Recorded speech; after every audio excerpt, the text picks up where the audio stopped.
নমস্কার বন্ধুরা, আজকের ভিডিও শুধুমাত্র একটা গল্প নয়, একটা সত্য। এমন এক সত্য যা বহু মানুষ নিজে মুখে বলতে চায় না। হ্যাঁ, স্কুল। যে স্কুল আমাদের শিক্ষার জায়গা, আমাদের প্রত্যেকটা ছেলে মেয়েদের ভবিষ্যৎ গড়ার জায়গা, আজ সেই স্কুলই পরিণত হয়েছে একটা ব্যবসার কারখানায়। আজকের এই ভিডিওতে আমরা জানব কিভাবে ভারতবর্ষে শিক্ষা রীতিমতো একটা পণ্যে পরিণত হয়েছে, আর কেন আজ আপনাকেও আর চুপ করে বসে থাকলে চলবে না।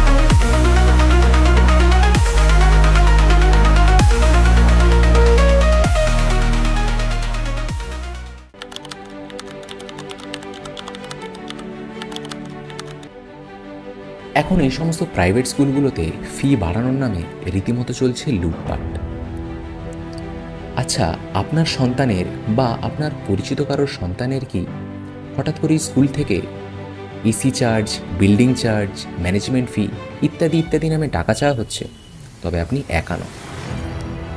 বিড়লা বিদ্যানিকেতন, সেখানে স্কুলের ফি 1,27,000 থেকে 1 লাখে বেড়ে দাঁড়ায় 1,55,000-এ। দিল্লির ডিপিএস দ্বারকা, সেখানে 29টি বাচ্চাকে স্কুলে ঢুকতে দেওয়া হয়নি, কারণ তাদের বাবা মায়েরা স্কুলের অতিরিক্ত বাড়তি ফি মেটাতে পারেনি তাই। আচ্ছা, ভেবে দেখুন তো, এই ধরনের চার্জগুলো কোথায় করা হয় সাধারণত? কোনো বড় সিনেমা হলে বা কোনো বড় শপিং মলে। এখন প্রশ্নটা এখানেই যে এরা কি আমাদের শিক্ষা দিচ্ছে, নাকি শপিং মলের মতো চার্জ করছে?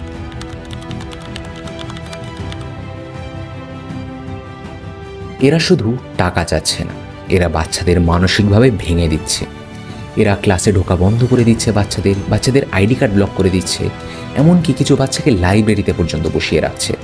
হ্যাঁ, দিল্লির ডিপিএস দ্বারকাতে 29টি বাচ্চাকে লাইব্রেরিতে বা অন্য ঘরে আইসোলেট করে দেওয়া হয়েছে, তাদেরকে ক্লাসে ঢুকতে দেওয়া হয়নি। এমনকি তাদেরকে বাউন্সার্স দিয়ে গার্ড দেওয়া পর্যন্ত হয়েছে, যাতে তারা ক্লাসে আসতে না পারে, তাদের বন্ধুদের সাথে মিশতে না পারে। কেন? কারণ শুধুমাত্র এই সমস্ত বাচ্চাদেরকে ছোট করা, তারা যাতে নিজেদেরকে নিচু মনে করে অন্যদের সামনে। কারোর আইডি কার্ড ব্লক করে দেওয়া হচ্ছে, এমনকি কারোর অ্যাডমিট কার্ড পর্যন্ত আটকে দেওয়া হচ্ছে পরীক্ষা।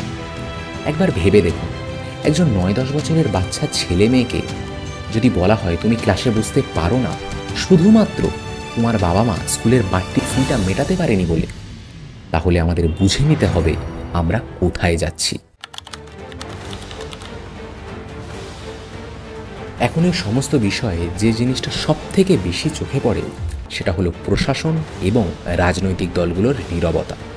হ্যাঁ, দিল্লি হাইকোর্ট স্পষ্ট জানিয়ে দিয়েছে যে স্টুডেন্টসদের সাথে অত্যন্ত অমানবিক আচরণ করা হয়েছে, এবং দিল্লির সরকারও জানিয়েছে যে এইরকম আনঅথরাইজড ফিজ হাইকের এগেনস্টে যথেষ্ট আইনি ব্যবস্থা আনা হবে।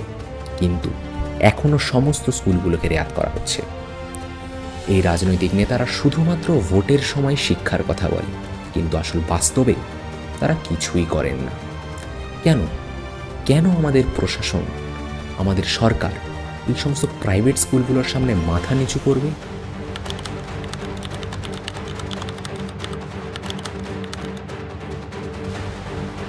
ইতিহাস সাক্ষী আছে, যখন যখন জনগণ এক হয়েছে, পৃথিবীর কোনো শক্তি তাদের আটকাতে পারে। আজও প্রয়োজন ঠিক সেরকমই একটা জাগরণ।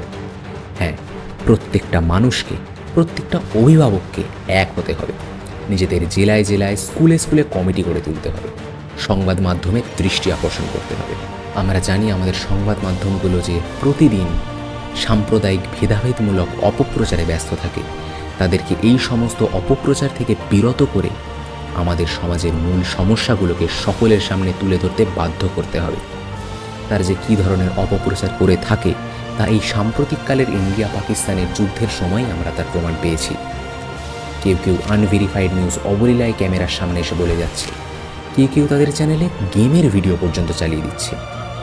তাদেরকে এই সমস্ত অপপ্রচার থেকে বিরত করে সমাজের মূল সমস্যাগুলোকে সকলের সামনে তুলে ধরতে বাধ্য করব আমরাই। আমরা যদি আওয়াজ তুলি তাহলে ওরা বাধ্য হবে এই সমস্ত সমস্যার দিকে দৃষ্টি আকর্ষণ করতে।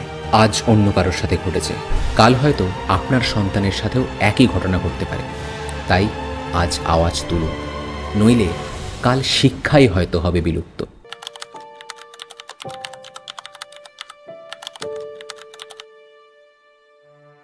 একটা সমাজ কখন শেষ হয়ে যায় জানেন? যখন সে তার শিক্ষাকে পঙ্গু করে দেয় পণ্যে পরিণত করে। আর আজ সেই খাদের কিনারায় দাঁড়িয়ে আছি আমরা। আজকে যদি আমরা জেগে না উঠি, আমরা আগামী প্রজন্মকে একটা কারখানায় ফেলে দেব, যেখানে ডিগ্রি তো আছে কিন্তু শিক্ষাটাই নেই। তাই আজ আর চুপ করে বসে থাকলে চলবে না, আওয়াজ তুলুন। যত পারবেন শেয়ার করুন এই ভিডিওটা। আর নিজের জেলার স্কুলগুলোর ফি স্ট্রাকচার জানতে চেয়ে আরটিআই করুন। সোশ্যাল মিডিয়াতে লিখুন, ফি হাইক বন্ধ করো, এডুকেশন ইজ নট বিজনেস। জেগে উঠুন ভারতবাসী। যদি আজকে স্কুল শিক্ষা ব্যবসায় পরিণত হয়, তবে কাল ভবিষ্যৎ হবে দেউলিয়া।